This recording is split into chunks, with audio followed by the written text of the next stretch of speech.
আমাদের প্রতীক মন্ডলকে জানেন তো?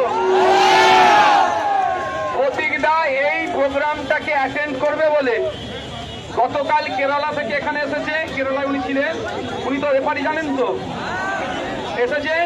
আজকে প্রোগ্রাম কমপ্লিট করে আজকে না কালকে দিল্লি কবে যাবেন, এক্ষুনি আবার দিল্লি চলে যাবে।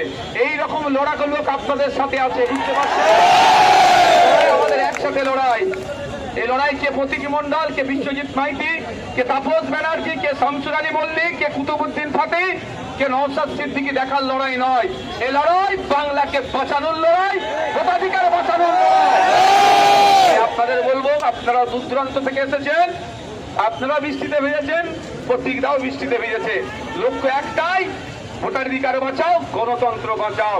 27 লক্ষ নামের মানুষের নাম দ্রুততার সাথে নিষ্পত্তি করতে হবে। আস্তে আস্তে আপনারা বিদায় নেন। ধন্যবাদ আপনাদের।